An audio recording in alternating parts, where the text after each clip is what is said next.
feeling a little lost on your journey? Maybe your motivation has taken a nosedive and you're struggling to get back on track. Well, fear not. Today, we're diving deep into the world of vision and goals, and we're going to help you rediscover your fire.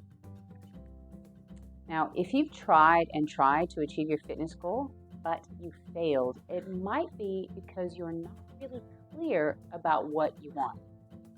So, how do we know what we really want?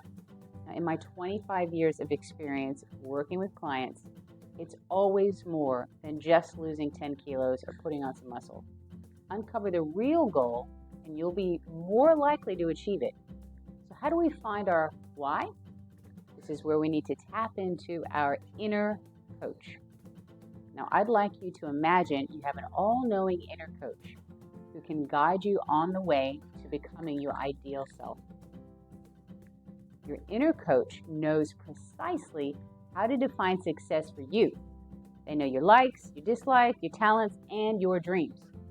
Now imagine they send you an email from the future, 1 year from now, and they outline all the ways you've improved your fitness, how it feels, and what you can now do with all your freedom, improved energy, and confidence. Now, what is it that you've achieved? What are you doing? What changes did you make? That email is your definition of the ideal fit lifestyle that supports success in all areas of your life. Now you know it. Write down that future self-declaration.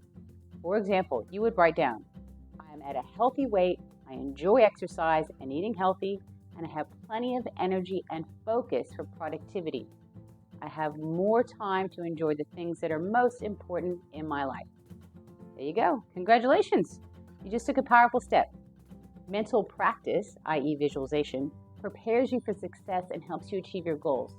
Now, in some cases, research has revealed that mental techniques are almost as effective as actual physical practice.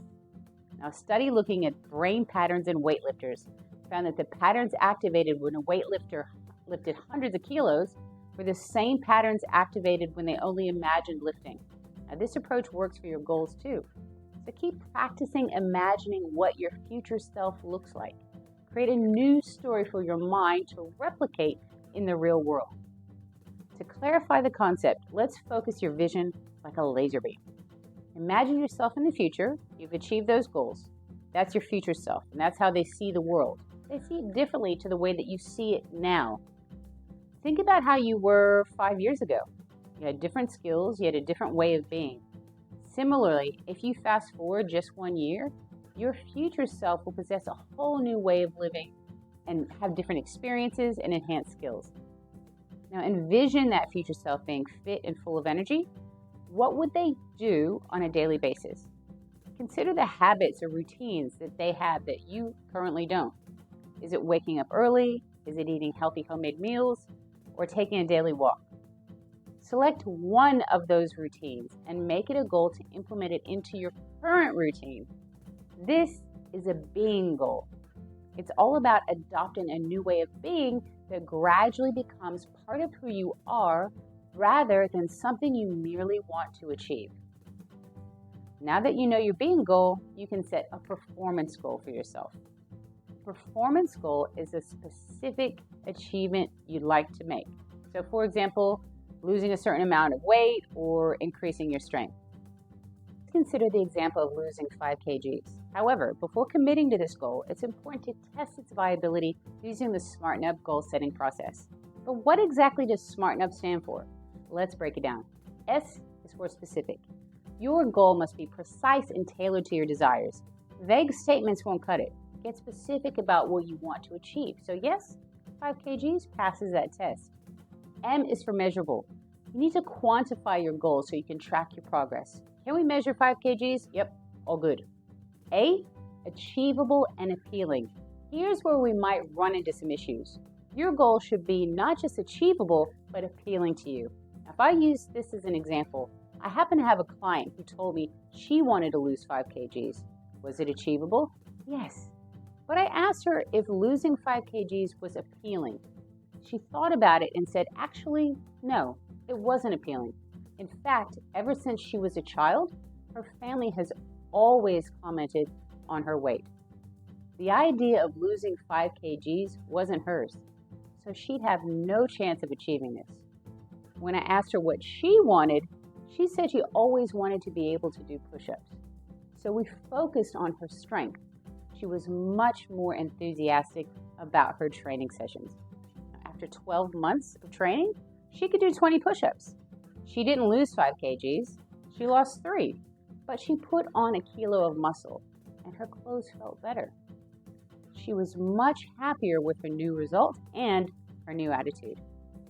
R is for realistic. Is your goal realistic?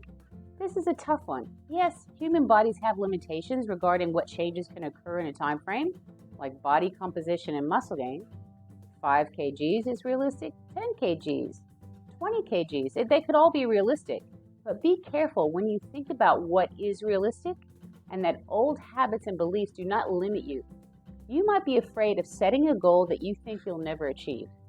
Check in with that future self. Did they accomplish that goal? What would your future self think that goal is realistic? If so, go for it. You can always adjust along the way. T is for timed. Now there's a theory called Parkinson's Law, which states that work will expand to the time frame it is given. Now if you've got no time frame and your goal is not specific, you lack clarity and urgency. It might take you forever to not achieve anything. So set a deadline for your goal to create a sense of urgency. Whatever the goal is, break it down into smaller milestones so you stay motivated and track your progress along the way. We're on to E, enthusiastic. It's not just about the end result, but also enjoying the journey. When you think of that future outcome, does it give you energy? Keep practicing those visualization techniques to stay enthusiastic throughout the process and find ways to keep yourself motivated. N is for natural. Your goals should align with your best version of yourself, not what someone else wants you to do, and not what you think you should do because everyone else is doing it. Like the example of my client who didn't really want to lose 5 kgs, don't chase someone else's dreams. Make sure that your goals are true to who you are. U is for understood. Do you understand what it will take to achieve these goals? Are you willing to make those changes? Do you know you might need to give up ice cream? You might need to wake up earlier? Think about the people around you that your goal might impact. Do they understand how things will be different? Perhaps you won't be sitting on the couch every night together drinking a bottle of wine. Understand you might not be able to share your goals with everyone. Some people might try to derail you, either consciously or unconsciously. Only share your goals with those who can support and encourage you. Let them know that you're working towards something special and how they can help. P is for prepared. Achieving goals is not linear. You're going to have setbacks and negative reactions from others. Accept it as part of the process. When you do have a setback, don't use it as an excuse to give up. Stay resilient, pick yourself up, and carry on no matter what. Your success is worth it. The bottom line is, to achieve your goals, let yourself be guided by your future self and let go of the limitations of your current fitness levels. Set yourself up for success by being in the right environment and surrounding yourself with the people who support you most. I know you can do it. Thanks for viewing this, and get started on that path today.